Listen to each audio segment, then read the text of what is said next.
จะเอาเลยกลับมาสู่ในเรื่องยางที่2กันต่อเลยแล้วก็มาเข้าประเด็นฮ้อนแฮงกันในตอนนี้เลยเพราะว่ามีหลายคนนี่วิพากษ์วิจารณ์แล้วก็เบ้าให้หลายเลยว่าทางเมนโฟลเดอร์นี่ได้คิดโชว์นี่ออกมาเพื่อที่อยากจะเด่นอยากจะดันอยากจะสร้างกระแสอยากจะโปรโมตตัวเองคือโชว์อุ้ยนู่นนี่นั่นบอกหลายๆรู้สึกจังใดเด้แม่นแท้บ่ตัวนี้เฮาก็บ่อยากบ่ปฏิเสธแล้วก็บ่ได้ยอมรับว่ามันมีบางอันที่ก็เป็นความจริงแต่ว่าเฮาเฮ็ดผลงานเราเฮ็ดธุรกิจเฮาก็ต้องอยากให้คนรู้จักเฮาแม่นแล้วก็ด้วยการที่ว่าเฮาอยากเฮาเป็นผู้ชมมาก่อนเฮาไปเบิ่งโชว์อยู่หันอยู่นี่มาแล้วเฮาเบิ่งว่าบางโชว์แบบมันแบบอยากนอนบ่อีหยังบ่หั่นน่ะแต่ว่าอันนี้เฮาก็ความจริงแล้วเฮาก็คิดในฐานะนั้นแล้วบัดนี้เฮาก็เป็นคนรุ่นใหม่แล้วเฮาก็อยากเฮ็ดอีหยังที่แตกต่างแล้วอยากเฮ็ดอย่างแบบให้ทุกคนม่วนบ่แม่นแค่เบิ่งแค่เสื้อผ้าแล้วให้คนจดจำว่าเมนโฟลเดอร์เป็นแบบนี้เพราะแต่ละปีที่เฮาเฮ็ดมามันค่อนข้างซ้ำแปลกใหม่เป็นที่เขาได้กระแสแล้วจะได้เงินอยู่บ่ตัวนี้ได้เงินมันนี่การขายเสื้อผ้ามันคนรู้จักแล้วเขาจะเห็นแล้วส่วนมันมีกระแสไปเนาะคนก็เห็นเสื้อผ้าแบบนี้เขาจะเขาจะมักกันแล้วเข้ามาเฮาก็ลงทุนหลายบ่แม่นว่าแม่นค่อนข้างลงทุนหลายแต่เฮาก็ได้กลับมาในการที่คนเห็นโดยอยากได้แม่อันนี้เป็นการโฆษณานี่เข้าประเด็นตัวนี้เลยแสดงว่าเป็นการตลาดล้วนๆเลยแม่แล้วอันนี้ก็ได้ให้โชว์หรือว่าเฮ็ดเอียงจังงานบ่ว่าจะเป็นนายแบบมีแบรนด์แอมบาสเดอร์ต่างๆหรือว่ามีไผ่ต่างๆที่ใช้เครื่องเฮาอันนี้มันการโฆษณาล้วนๆคือว่าข่าวบ่ดีกว่าบ่มีข่าวเลยว่าในซั่นบ่อันนี้ก็ยอมรับเขาสุดอย่างน้อยครับแต่เฮายอมรับว่าดีหรือบ่ดีเฮายอมรับเบิดอันดีเฮาเอามาเป็นกำลังใจในการเฮ็ดเวียกอันบ่ดีเฮาก็เอามาเป็นเตือนว่าโอเคตัวนี้เฮาถอนบทเรียนมาเทื่อหน้าเฮาควรระวังตัวใดแล้วเฮาพัฒนาตัวเองเฮาขึ้นอยากจะถามดีเจคือว่าแบบอันนี้มันงานที่แบบแตกต่างกับที่เฮาเคยลึ่งมาแบบมันบ่ดีอยู่ในคอนเสิร์ตเฮารู้สึกกดดันบ่เลยเพราะว่าอันนี้มันมาจากสายเลื่อนนะคือในการเฮ็ดโชว์หนึ่งถ้าว่ามันแทกเหมาะกับเฮาก็คือสิยากซำใดสิมีอุปสรรคซำใดก็คือบ่มีปัญหาก็คือใจเฮามันสู้ได้เพราะว่ามันอยู่ในกระห้องว่ามันเซมไทกับแบบเป็นสเปคเดียวกันนะมันเป็นตัวของเฮาเองถ้าสมมุติว่าให้เฮาไปอยู่ในอีกโชว์นึงที่ไปสมมุติเนาะอันไปเล่นดนตรีพื้นเมืองหรือว่าอันใดอันนั้นเฮาสามารถเอามาประยุกต์ได้แต่ว่าบางอย่างที่ว่ามันอาจบ่แม่นตัวเฮาเองเฮาก็เลยนำเสนอบ่ได้เต็มที่โอ้แสดงว่าอันนี้แหละคือสิ่งที่เฮามักแล้วก็เป็นตัวตนของเฮาเลยจึงแสดงออกมาได้ดีแบบนี้เนาะแล้วก็วันนี้มาเข้าประเด็นตัวนี้เลยเพราะว่าเห็นนางแบบนายแบบหรือว่าจะเป็นดีไซเนอร์เองเนาะเวลาอยู่เทิงด้านเทิงเวทีนี้รู้สึกแบบปลดปล่อยอารมณ์แบบเต็มที่แบบโอ้บริกักบริเกิกอีหยังเลยจังซี่นะอันนั้นอยากจะฮู้ว่าแม่นควบคุมสติอารมณ์ตัวเองได้บ่หรือว่าปล่อยไปตามธรรมชาติเป็นคาแรคเตอร์ของตัวเองด้วยความที่เฮาซ้อมแล้วเฮาก็ปล่อยเป็นคาแรคเตอร์ของเฮาเองและด้วยความที่โชว์นี้นะเฮาคิดมาประมาณ3เดือนแล้วก็คอยติดต่อแต่ละคนเพราะเฮาเซิร์นนั่นแขกพิเศษมา7คนทั้งหมดแล้วเฮาวางก่อนเฮาสิ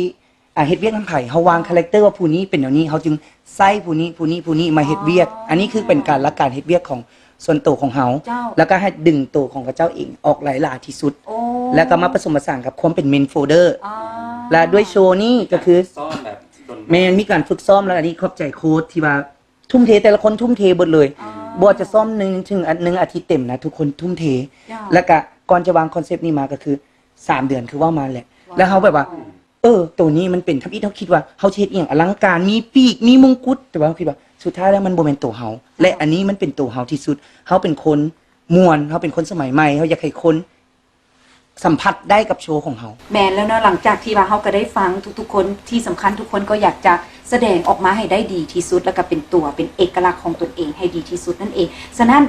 เฮาได้เห็นถึงการแสดงของแต่ละคนรู้สึกว่าจะออกไปทางแบบอินเตอร์จังซี่หั่นนะเนาะจะเป็นแบบว่าประยุกต์ให้ในรูปแบบของสากลเนาะนี่แหละมันก็เลยเป็นประเด็นในวันลายคนนี่เว้าให้เลยว่าอยากอัปเกรดตัวเองสินะอยากจะโกอินเตอร์อันนี้มันแท้บ่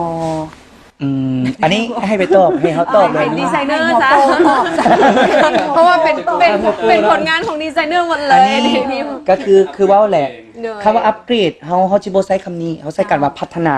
เฮาเฮ็ดเวียกบ่เฮาจะน้อยจะใหญ่เฮาต้องพัฒนาตัวเองเรื่อยๆแล้วด้วยความที่เฮาก็ร่วมกับเฮาก็เป็นพาร์ทเนอร์กับดีไซเนอร์อาเซียนซึ่งมีหลายๆประเทศเฮาก็ได้ไปร่วมมาแล้วเฮาก็ได้ฮู้ได้เห็นแล้วก็เฮามาลมกับน้องๆว่าโอ เคเขาต้องเฮ็ดเขาต้องเฮ็ดให้เต็มที่ จ้ะ บ่ให้ว่าบ้านเฮาเฮ็ดมาเขาก็ต้องเฮ็ดให้แบบผลงานให้มันคือกับระดับอินเตอร์เพอบ่อยากให้แบบคนเห็นทุกเพราะเขาก็มีคอนเนคชั่นหลายๆแล้วเขาเจ้าก็สิเห็นเฮา เจ้า เขาเฮ็ดออกมาแบบแบบธรรมดาเฉยๆอย่างแล้วเขาเจ้าก็สิแบบว่าเขาเจ้าก็ต้องเห็นผลงานเฮาอะนะ จ้ะ แล้วก็อยากเห็นแบบคนลาวก็มีศักยภาพ จ้ะ แล้วสังเกตเฮาจะใส่คนที่เซิร์นมานะเขาใส่คนลาวที่มีศักยภาพกันหมดทุกคน อ่า แล้วเป็นแบรนด์คนลาวที่อยากส่งเสริมคนลาวไปน้ำกัน ว้าว ให้มีผลงานให้มันดี ซึ่งใจขนาดบ่มีขนยังขนลุก ก่อนกลับไปถึงเวทีในมื้อนั้น โอเค หลังเวทีเตรียมพร้อมกันจังได ด้วยความที่เอกลักษณ์แล้วเฮาเห็นฮู้มันหลายคน ก่อนที่ขึ้นเวทีเฮาให้กำลังใจน้องๆเฮาบิวทีมงานทุกคน เลือก ว่าบิวด้วยกันว่าอันนี้มันเป็นเฮฮาปาร์ตี้เฮาก็สิแบบเฮา อันนี้หน่อยหนึงเป็นทริคของเฮาก็คือ มันเป็นคอนเซปต์ปาร์ตี้เต้นฉะนั้นเฮาก็ต้องมีมีน้อยหนึงมีแนวน้อยหนึงมีกระตุ้น มีแอลกอฮอล์เข้ามามี แอลกอฮอล์นิดนึง เสริม คนละช็อตก่อนขึ้นเพลง มี จำเป็นบ่ สำหรับเฮามันคิดว่าจำเป็น อันนี้เต้นแต่ เป็นแต่ 6โมง ตรง พวก 6 เขา โมง เต้น พุ่นน่ะ อ่ะ 6โมง แต่6โมง แมน เต้นอยู่ หลังเวที หลังเวที ให้เราต้องเตะกอดโคกันเดี๋ยวได้ ลงไปเอง เอาลำโพงไปเปิด ให้ทุกคนแบบ มันก็จะ คึกคืน กังวลเลยว่า โบ มันจำเป็นจะต้องแบบนี้ ลักษณะแบบนี้ บอกอันนี้เขาบอกบังคับเขาถามน้องๆว่าทุกคนโอเคบอกแต่ว่าพอดีพองามคนละช็อต คนละช็อต คนละจอกให้แบบ ให้มันแบบเลือดมัน พอกระตุ้น สูบ เลือ ฉาด ดนะพ สู อบ แบบ ฉีด ว่า ขึ้น พอขึ้น alert สเตจปุ๊บ alert อยากให้ใส่เต็มที่แบบนี้ด้วย แม่น แสดงว่าการแสดงของเพื่อนนี่ก็ต้องมีการเกี่ยมพ่อมีการกระตุ้นกันวอร์มเครื่องกันตั้งแต่ก่อน ตั้ง จะขึ้น แต่2 ชั่วโมงครึ่ง วอร์มอัพ2 ตั้งแต่6โมง 6 โมงโชว์ไป6 โมง ใช่เด็กด้วยกับปริญญางไปกลุ่มกระตุ้นน้ำกันแน่เนาะเป็นจังไหนไอ้โต้เฮายังมีตัวใดที่ว่าอยากจะคุยเจาะเลิกอีก ก็มีอีกน้อยหนึ่งว่าแบบก่อนขึ้นเวทีอะนะเขาเป็นห่วงอย่างกันบ่เพราะว่าอันนี้ก็มีฉากที่แบบเด็ดๆอยู่แล้ว แมน และอันนี้ก็เป็นในสายงานที่เขาอาจจะยังไม่ได้ลึ่งเคยแม่นบ่ อันนี้ค่อนข้างเป็นห่วงวอรี่ที่ว่าเฮาอยู่ตนอยู่เวทีแท้เฮาอาจบ่ได้ซ่อมหลาย ก็แค่รู้สึกว่าเฮาแค่บล็อกกิ้งบอลหรือว่าวอรี่เรื่องโมงในการที่โชว์เวลาเพลง เวลา มันจะออกมาเป๊ะ บอล เพลงมันสิเป๊ะตามที่โชว์เฮาลันบอลเพราะว่าเฮาจะเป็นไฮไลท์สุดท้าย อยู่แล้ว โดยฉะนั้นก็วอรี่ตัวนี้แต่ว่าเฮาก็ต้องเฮ็ดให้มันเต็มที่ที่สุดถึงว่าจะเกิดเหตุการณ์อย่างอยู่ในเวทีเฮาก็ต้องแบบ the show must go on นะโดย แล้วคำวิลลี่เด้เป็นห่วง เขาอ่ะ เป็นห่วงอย่างเดียวมันแค่จือเขาได้บอเขาลุกใหม่ เพราะว่า เอาว่ะ ผมยาวเนาะวันนี้มาเปลี่ยนนี่ไปบวชมา1 เดือนแบบนี้ตัดผมมานี่นะตอนที่1มาฮอดกะถามไอ้ใหญ่มาเขาบวชมาได้ไอ้ใหญ่โอเคบอที่จะให้เดินแบบมาละแล้วก็ไอ้ใหญ่ก็บอกว่าวิลลี่บ่ได้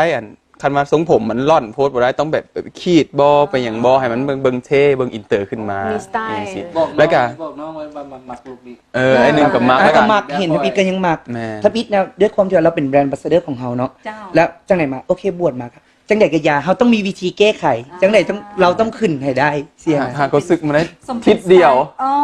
ทิศเดี ส ยว มเป็นสไตลิสต์อีหลีเนาะนอกจาก แม่นะ สไตลิสต์เสื้อผ้ายังสไตลิสต์ทรงผมหน้าอย่างทุกอย่าง create ให้เลย เป็นห่วงอย่างแดง กะอันนี้ก็ถึงว่าเป็นกังวลสุดทุกอย่างเพราะว่าเขาได้เป็นคนคอนโทรลเรื่องเพลง เรื่องคน เวที เนาะเวทีทุกอย่างแล้วมื้อนั้นเขากับบ่ได้ซ้อมหลายเนาะและอีกอย่างคนเขาค่อนข้างคนในโชว์เขาค่อนข้าง หลายกลัวเลย ก็คือ 31 เวลากันแล้วอีกอย่างที่หลายไปกว่านั้นก็คือมีลูกเล่นในโชว์หลายอีก หลายอีก แล้วฉะนั้นคือความผิดพลาดมันสูงเลย มีความเสี่ยง มีความ แล้วเจ้าของห้องเสือมีกังวลอย่างแดง ตอนนั้นอิดก็กังวลเพราะงั้นคือว่าแหละเวลาเขาซ้อมอยู่ทางเวทีเขามีแค่2 เทื่อ เจ้า สัน2 มื้อละเทื่อเทื่อนึงประมาณ15 นาทีเขาก็แบบพยายามซ้อมเอาลำโพงเกี่ยมพร้อมกันไปเองทีมงานแต่ละคนแบบกระเจ้าให้ใจบ่ว่าทั้งที่ว่าในแบบนางแบบเขา31 คนฉะนั้นแต่ว่าอันที่หลักๆเขาบอกน้องๆเลยว่าเขาเฮ็ดได้เท่านี้เขาเต็มที่กับมันอีหยังที่เกิดขึ้นก็ขอให้มันเป็นทางเวทีละเขายอมรับกับมัน ก็ถือได้ว่า เป็นสิ่งดีๆหลายเนาะที่ว่าเฮาได้มาสัมภาษณ์ได้มานั่งลมได้มาฮู้ถึงความรู้สึกแล้วก็ได้ฮู้ถึงความตั้งใจของแต่ละคน แต่สิ่งหนึ่งเนาะที่ว่ารายการมักนัดพาลมพาย Apple Chit Chat ของเฮาสัมผัสได้จากห้องเสื้อเมนโฟลเดอร์หรือว่าสไตลิสต์คนเก่งของเฮาหนุ่มใหญ่คนนี้บอกได้เลยว่า ทุกคนมีความเป็นมืออาชีพ และที่สำคัญมีความตั้งใจมีความพยายามอยากจะสร้างสีสันสิ่งแปลกใหม่ให้กับวงการบันเทิงลาวและสังคมลาวของเฮาที่สำคัญแม่นผลจะออกมาแบบใดทุกคนก็พร้อมที่จะยอมรับและเอามาปรับปรุงแต่สิ่งสำคัญในตอนนี้เฮาฮู้แล้วว่าคนลาวของเฮาก็เก่งและมีความสามารถเทียบเท่ากับเพื่อนบ้านของเฮาหรือว่าสาวต่างชาติระดับสากลได้เช่นเดียวกัน สุดท้ายอยากจะให้แต่ละคนฝากผลงานน้อยหนึงเนาะเริ่มที่ไง เรื่องที่อันนี้ก็หลังจากที่โชว์ของเมนโฟเดอร์จบอยู่งานเวียงจันทร์ว้าวแฟชั่นวีคเนาะเขาก็ได้เดินสายเลยก็คือไปต่อไปงานอยู่ประเทศเพื่อนบ้านคือประเทศไทย เป็นแขกกันนี่ก็ไปน้ำกันหมดทีมนี่เลย แล้วก็หลังจากกลับมาปุ๊บมื้อต่อมาก็เฮ็ดไปเฮ็ดแฟชั่นโชว์อยู่ประเทศเมียนมาอยากฝากผลงานก็คืออยากให้คนลาวทุกคนสนับสนุนผลงานถามว่ามักถามว่าฮักในตัวของเมนโฟเดอร์ก็ให้ขอให้สนับสนุนของพวกเขาเสมอตลอดมาและเสมอไปเจ้าขอบใจหลายๆ น้อยก็จะมีพวกอีเวนต์เนาะส่วนใหญ่ก็จะไปประเทศเพื่อนบ้านในตลอดช่วงนี้ก็จะมีผลงานที่แฟชั่นโชว์บอหรือมีถ่ายแบบนี่ก็ให้ฝากติดตามน้ำกันเนาะทาง Facebook หรือว่า IG ก็ได้เลย ซุปเปอร์วัน สำหรับหนึ่งตอนนี้ก็ยังบ่ได้มีผลงานอย่าง ที่ว่าอยากโฟกัสเรื่องเวียกหลายก่อนตอนนี้ก็เฮ็ดอยู่เฮ็ดตลาด Walking Street นะหลายๆคนอาจจะเห็นแต่มีอยู่เวียงจันทน์แน่ อยู่วังเวียงแน่แล้วก็จะมีบอลใหม่อีกไปไว้นี่แหละกะฝากแต่ว่าผู้ใดอยากติดตามไลฟ์สไตล์ของหนึ่งกะมา Facebook กับ IG ได้ ยังอีกเรื่องหนึ่งเพราะว่าเห็นหนุ่มหนึ่งนี่เพิ่นจะมักหวานตลอดอยู่ IG ปันเดจะมีข่าวดีคนในวงการกับ เอาแฟนลงงามเด้ก็ตอนนี้ก็อยากเฮ็ดเวียกนี่แหละนะเฮ็ดเวียกเพื่อจะเรื่องนี้นี่แหละมาแล้วโดยน้องสายล่ะฝากผลงานเพลงนั่นแหละแล้วกันอดใจอีกน้อยนึงเขาจะว่าท่าผมยาวน้อย อดมาดนแล้วอดมาดน ท่าผมยาวน้อยนึงแปลว่าท่าผมยาวน้อยนึงไอ้โตว่าอดมาดนแล้วไอ้โต เพราะท่าผมยาวน้อยนึงสิมี MV ว้าว ติดตามกันทาง MV เพลงตัวเองนางเอก MV นี่มีแล้วบอกนางเอก MV นี่สนใจป่ะนี่ เอ้ยนี่เป็นแม่ได้อยู่นางเอกบ่ได้ โอ้ยพอได้อยู่ได้อยู่เนาะบางเทื่อมักแบบอายุสูงก็จะมี MV ของตัวเองออกมาแล้วกันอาจจะได้ถ่าย MV ของไผ่อีกคนนึง ว้าว ถึงได้ติดต่อมาบ่ธรรมดาจะได้เห็นลุคใหม่ของอุลลี่ ว้าว ในปีนี้จะฝากติดตามแล้วกันผลงานเดินแบบเป็นพรีเซนเตอร์เป็นแบรนด์บัสเดอร์ของ เจ้า แบรนด์ต่างๆก็มากกว่าวันนี้โสดอยู่ ว้าว เฮดเวียกก็บุญ เป็นอย่างต้องเฮ็ดเสียงคอยปะนั้น ตอบเลย แม่นอันนี้แบบด้วยความใจเฮ็ดเวียกแล้วแบบจนบางทีบ่มีเวลาส่วนตัวนะ ตอบสวยงามเนาะมาฮอดตอนนี้ก็ถือได้ว่าเฮาก็ได้ฮู้จักเรื่องราวดีๆของทุกๆคนเลยเนาะฉะนั้นก็ต้องขอบใจแขกรับเชิญของเฮาหลายๆที่มาร่วมรายการในมื้อนี้ขอบใจหลายๆเด้อขอบใจหนุ่มมิลลี่หนุ่มใหญ่สาวน้อยและหนุ่มหนึ่งนั่นเองเนาะฉะนั้นในช่วงระยะทำอีทนี่บอกได้เลยว่าแซ่บขนาดนี้แล้วแต่ว่าในระยะต่อไปบอกได้เลยว่าแขกรับเชิญทีมที่2นี่แห่งฮ้อนแหงยิ่งกว่าเก่าอีกแต่จะเป็นทีมใดเดี๋ยวมาพบกันในระยะต่อไป